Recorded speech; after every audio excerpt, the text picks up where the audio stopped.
Hey, are you there, little one? You're free right now, right? Or are you still up to your neck in those dishes you're always washing? Remember when you used to dream of becoming a famous chef? With a restaurant, you could put all those fancy plates in this town to shame? Good evening, Esther. It's pretty late right now, so if you've business with me, I'd appreciate it if you could keep it short. There's a whole lot of work to be done in the morning, and unlike some people, I actually have a job to go to. Wow, I see you're just as cold and abrupt as ever. Lost all that youthful spark, haven't you? Remember when you used to greet me with a hug and a smile no matter what time of day it was?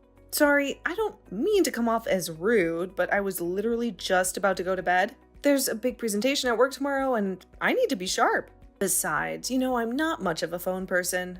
That's a surprise. It's often said that there's no rest for the wicked, but I guess you must have reached some extreme level of wickedness that you completely ran out of energy. Or maybe you're just too busy counting your ill-gotten gains these days. Listen to me, Esther. I thought I made this pretty clear before, but we are not nearly as wicked or poor as you seem to think we are. I have no idea where you get this stuff from. Maybe you've been spending too much time with those gossipy hens down at the bingo hall again. Where do I get it from? Isn't it obvious? All it takes is one look at peeling wallpaper in that rickety porch to know you're not exactly living the high life. I'd have to be blind or mentally handicapped to think you had money. I made this clear before as well, but it obviously went straight in one ear and out the other. We're currently having a new house built on some land we bought out by the lake, which is why we're temporarily renting out this, shall we say, charming but rustic place. My husband and I decided there was no sense in splashing out on something fancy when we're only going to be here for a couple of months at best, which is why we looked for something on the budget-friendly side. If that's true, then you should tell me where this house you're supposedly having built is, like I've been asking you all this time. I'd believe you in a heartbeat if I could prove that what you're saying is true, but you refuse to tell me anything, no matter what. Is there something you're hiding, Melina? Something that wouldn't exactly make for good gossip down at the bingo hall? What's the point? Telling you wouldn't make any difference.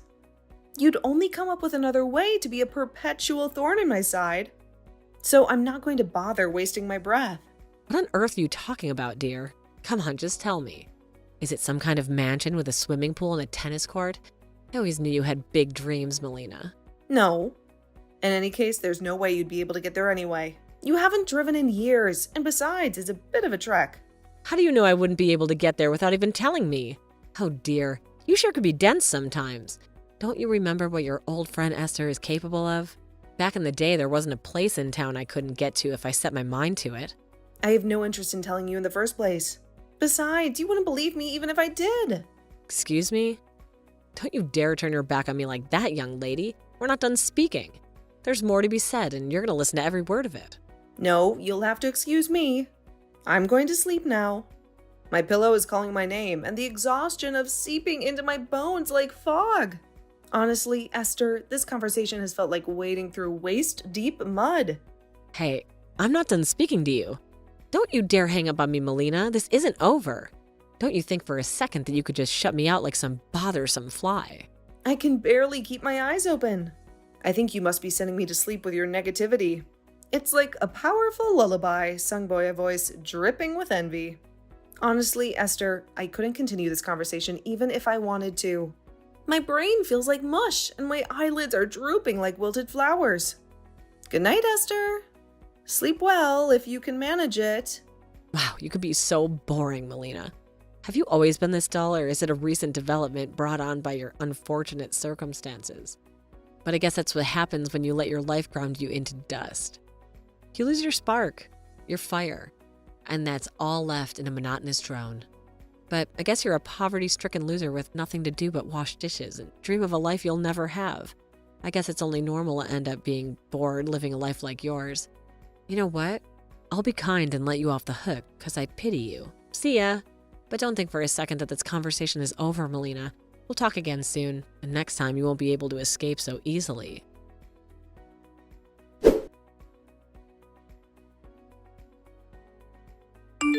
Melina, pick up the phone, would you? This is important. Don't you want to hear about the fantastic opportunity I have for you? You know, since you're always complaining about having nothing to do and all that free time hanging heavy on your hands. Ugh, Esther? Is it really that late? Look, whatever it is, I'm swamped right now. Between the reports due for work and the mountains of laundry that seem to multiply overnight, I can barely catch my breath. But if you don't take this on now, it'll be a very awkward situation. I'm counting on you, dearie. You know, I wouldn't ask if it wasn't absolutely crucial. Besides, a change of pace from your usual routine of staring at the wall might do you some good. I appreciate the sentiment, Esther, but I'm not taking on anything else right now. My to-do list is longer than my arm, and the last thing I need is something extra to add to the chaos. So, hey, listen to this. I'm going on holiday to Hawaii soon. Palm trees and sandy beaches, the whole shebang. A relaxing escape I desperately need after all this stress with the house and everything. Sounds lovely, Esther. But honestly, I don't care about your vacation plans. Whatever it is you want me to do, the answer is no. Or rather, I literally can't. Because, like I said, I am super busy catching up on a mountain of work that seems to have grown sentient and keeps multiplying on my desk. Hold on a second. Don't hang up on me yet.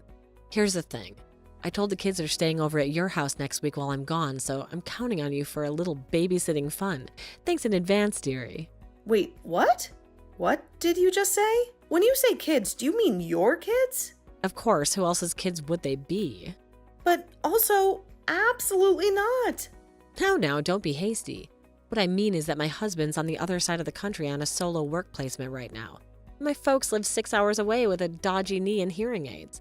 So naturally, I'm going to rely on the person with the most free time on their hands. Except I don't have the most free time. In fact, I barely have any free time at all. Why would you go telling your kids something like that when I already told you? I can't help you with anything. This is completely out of the blue. Why are you telling me this now?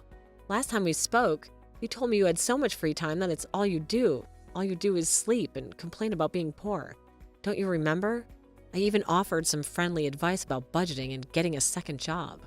I so did not say that. That's a complete and utter fabrication. Fine, if you're so busy, then tell me why. What exactly are you doing? Filling out endless applications for those minimum wage jobs you keep complaining about? I bet you won't tell me because it's secretly a big steaming pile of bull you came up with to get me off your back, right? I can read you like a book, Melina. Actually, Esther, as unbelievable as it may seem to you, I'm on holiday in the Maldives right now. Excuse me? The Maldives? You? Yep, a family holiday. Even if you were dumb enough to take your kids to our house, they wouldn't be able to stay there because we're not even in the country. So good luck finding someone else to take care of them, Esther. Maybe you can try calling a daycare or something? Because this time, you're on your own. I get it. There's a spa resort called the Maldives, right? In the next city? I can't believe that going to some cheap spa resort constitutes being in another country for you. You must be even poorer than I thought. Wrong. If you're only in the next city, I see absolutely no reason at all why my boys can't stay with you. No, like I just told you, you're wrong. Anyway, enough of this idle chit-chat, my darling. Angels will be arriving soon, shortly at your place. No, I'm in the real Maldives. The tropical islands in the Indian Ocean. Not some freaking spa resort. You better hurry up and start driving home. No. I'm being serious here, Esther. I'm in the Maldives, the country. How many times do I have to say it? I promise you, there isn't going to be anyone there when they arrive.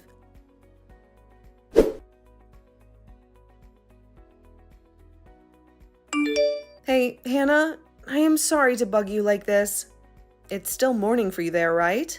Oh, hey there, Melina. I'm surprised you're messaging me already when I only just waved you guys goodbye the other day. How's my favorite next-door neighbor doing?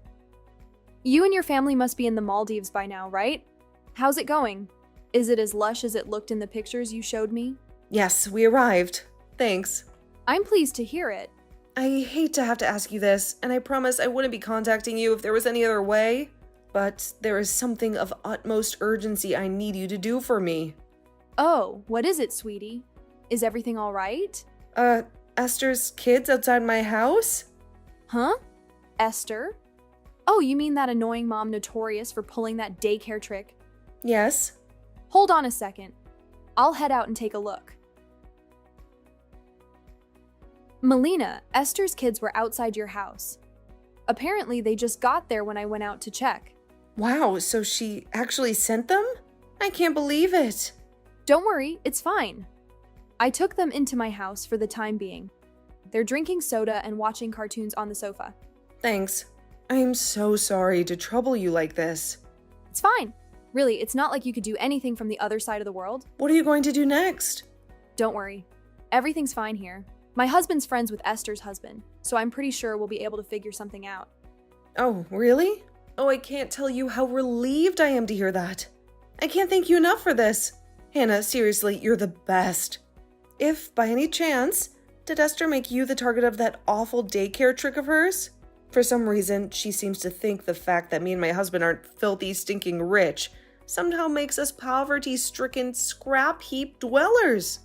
Don't ask me how, but it seems like she convinced herself that I'm so poor that I couldn't possibly have any duties or responsibilities, which, in her mind, naturally makes me the perfect candidate to look after her brats on a moment's notice. Did you tell her you're currently having a new house built? I did tell her, but she's convinced I'm lying because I didn't want to tell her the address. So we're kind of at a stalemate. Right, I see you have a point. If she got wind of your new address, I get the feeling she'd do a 180 and convince herself you and your husband were loaded and constantly pestering you for cash. I know, right? In any case, leave the kids to me. Luckily, it's my husband's day off, and he just messaged Esther's husband. Thanks so much, Hannah. You really are a star. I'll keep you updated as soon as I know anything. You will too. Please, I'm counting on you. Thank you so much.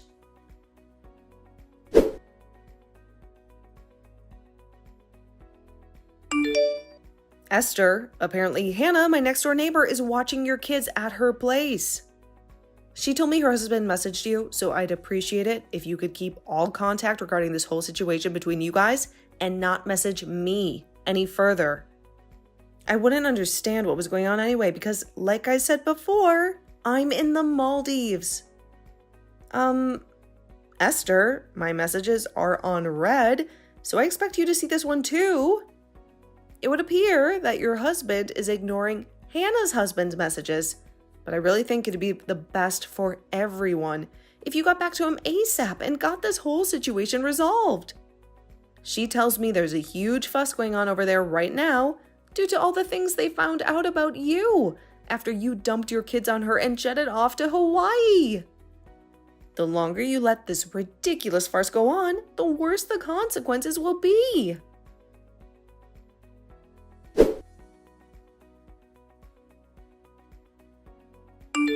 Yo, Melina. Welcome home, dearie. I'll be arriving at the station soon, so I'll stop by on my way back and pick up the kids. Oh yeah, I forgot to mention all those jumbled, incoherent messages you spammed me with while I was on holiday in Hawaii. What the heck was that all about? Have you been drinking? Did you seriously think I was gonna panic and rush home after you threatened me like that? I get that you must have been desperate to dodge the responsibility of looking after my kids, but was there really any need to get aggressive? You're so sad and tragic. You'll be pleased to know I enjoyed Hawaii to the fullest for an entire week, just as planned. I'll be at your place in 30 minutes or so. So, be a darling, get the boys ready to come home.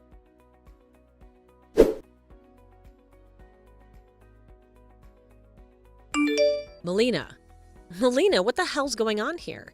There's a looking for new tenants signboard up outside your house. You insolent wench, what in the devil's name are you playing at? Don't you think for a second that you could just skip out on your responsibilities and leave me stranded like this? Well. Esther, look who finally decided to grace us with her presence. Welcome home. Where are my children? Don't play dumb with me, Melina. I know they're in there. I saw toys scattered all over the lawn when I pulled in. I'm sure you could tell from looking at the place, but they're not here, Esther. They haven't been here for weeks, have they? How could you be so irresponsible? My children! They're just little boys, Melina. They need their mother. Don't you have any maternal instincts at all? Irresponsible? Let's talk about irresponsibility, shall we, Esther? Because I made it pretty darn clear I wouldn't be looking after them while you were off on your little getaway, didn't I? Not just because you are on a day out at a spa resort in the next city is no reason for you to not come looking after my children. We made an agreement, Melina. You know, I had a dentist appointment today. You said you'd be happy to watch them for a few hours. A dentist appointment, Esther? Did I ever tell you I was at a spa resort? Did I even once mention where we were going? I think you might be getting a little confused. There's no way a sad, pitiable, poverty-stricken loser like you could even afford a vacation to the Maldives. Not in a million years. You're probably holed up in that house with a bunch of microwave dinners and instant noodles watching reruns of old soap operas all day long. Hurry up and give me my children back. Now! Now, Esther. There's no need to get all riled up. Besides, the insults are getting a little tiresome, don't you think? You might want to try a different tactic if you want to get any answers out of me.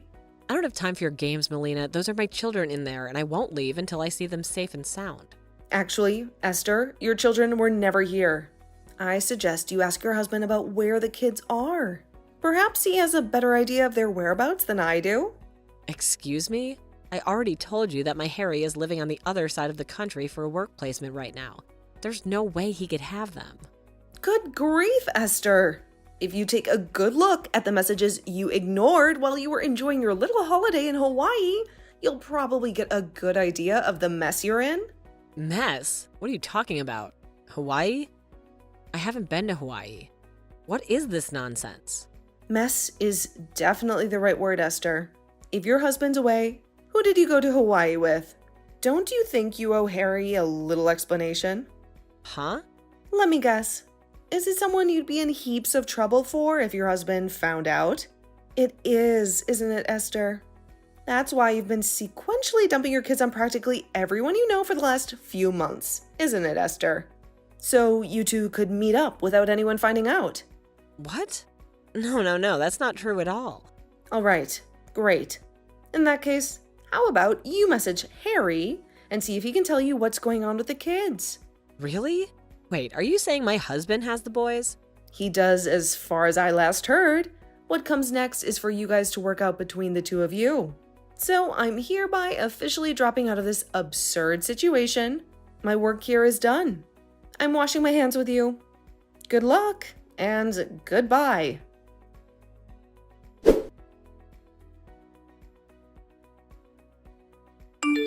Melina, where the hell did you run off to? I've been calling you nonstop, leaving messages, practically camped out at your doorstep just to get a hold of you.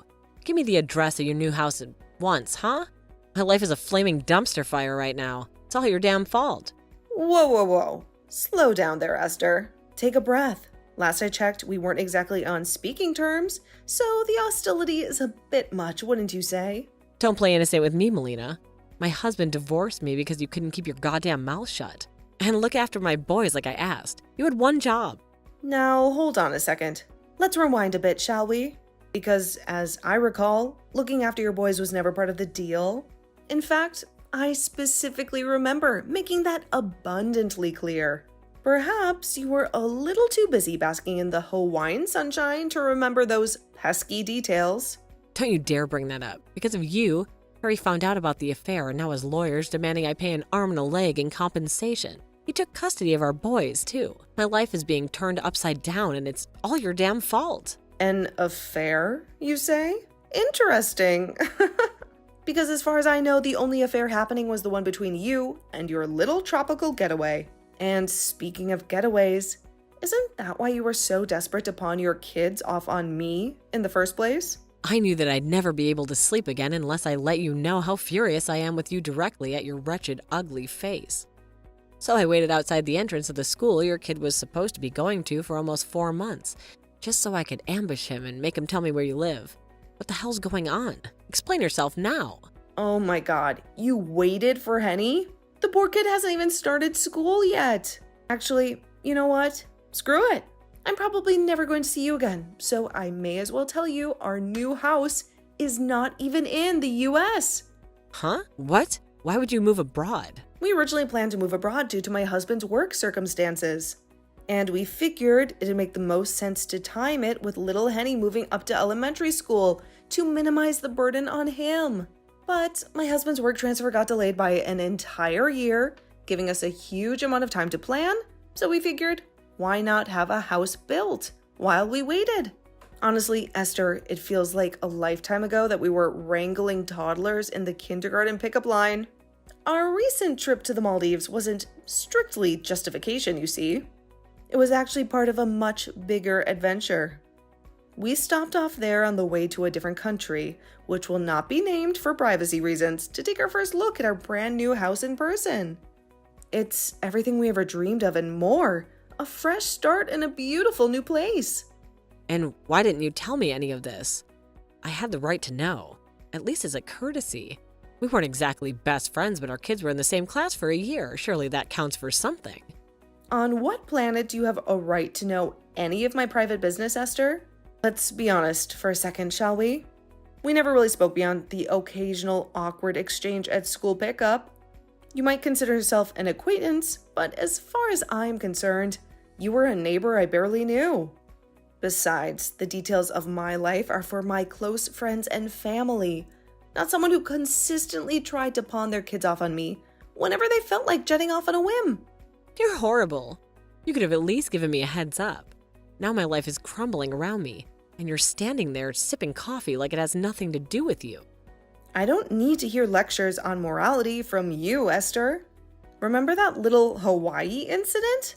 Where you lied about a dentist appointment and dumped your kids on me for the weekend. Not exactly the actions of a saint, are they? Do you have any idea how desperate my situation is right now? My husband divorced me and took the boys. He found out about the little vacation I took, and now he wants half of everything. Not only that, but my secret boyfriend dumped me too. Turns out his wife found out about us, and now she wants to share his assets too. He kicked me out of the house the moment the news broke. He even got disowned by my own parents. My own parents, Melina. Do you have any idea how that feels? Not my problem. Please, how could you be so cold? What am I supposed to do now? I feel so utterly hopeless. I'm homeless and broken alone. Actually, there is something kind of funny about this whole situation. Isn't it ironic, Esther? You spent all this time trying to avoid responsibility for your own actions, and now it's all come crashing down around you. Huh? Sorry, Pumpkin, but since this has absolutely nothing to do with me, I'm off to enjoy the rest of my beautiful morning. I have a brand new life to get started on, and, unlike you, I plan on facing it head on. Good luck, Esther.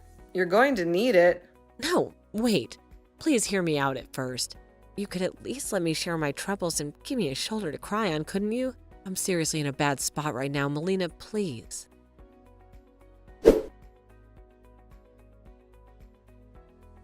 Good grief. I wonder where the hell that deranged woman thought I'd have any interest in listening to her stories and giving her a shoulder to cry on after she caused me and my neighbor the mother of all inconveniences. Despite the fact we were never even friends to begin with, her behavior was inexplicable right till the very end. As for what happened next, I heard this from Hannah, who, by the way, I would like to thank for being so amazing throughout this whole thing. Thanks, babe. You're the best. Anyway, I digress. It turns out Esther, having almost no money left at all, was forced to move into the smallest, most beat-up heap of junk apartment in the whole city. Isn't that a sweet irony? Apparently, it doesn't even have a bathtub. I'm told there's a bathhouse nearby, but there's an entrance fee, which, as things stand, she can't afford. Now, having not showered in at least a month, her transformation into a grimy cave troll emanating a smell so noxious and protrusive that passerby have to pinch their noses just to survive the encounter is officially complete. Astonishingly, she actually managed to land herself a job, but less surprisingly, was fired during the first week due to her unique odor. Rumor has it that by this point, she's pretty close to being homeless.